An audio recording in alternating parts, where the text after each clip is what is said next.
Hi, this is Mugdha Pradhan. I'm a functional nutritionist and the founder of iThrive.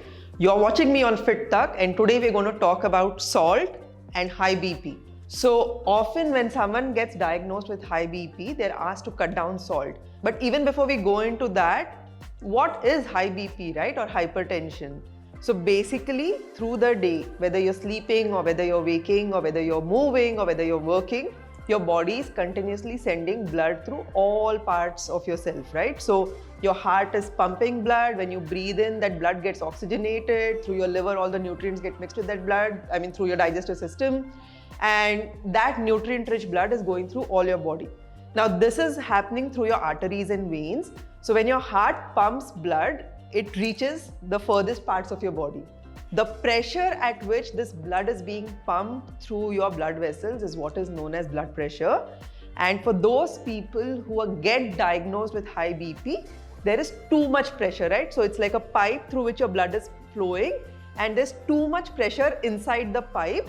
The risk of that is it can cause damage to the blood vessels, like your arteries and your veins can start getting damaged. That's why high BP is not something that you want to live with. So does it really then make sense to limit salt intake when it comes to high BP? I'll tell you why that thought process exists in conventional medicine.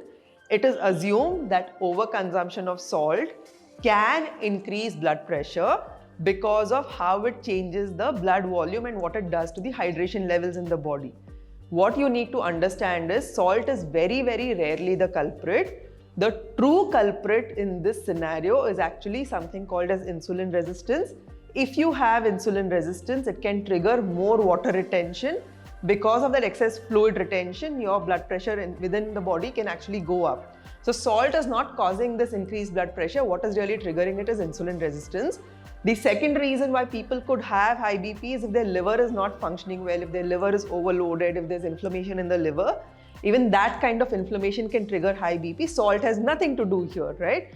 So only about 15% of the population globally is salt sensitive, which means to them, increasing salt can trigger an increase in blood pressure. The rest of the population, that's 85% of the people who get diagnosed with high BP and who are avoiding salt, don't need to do that.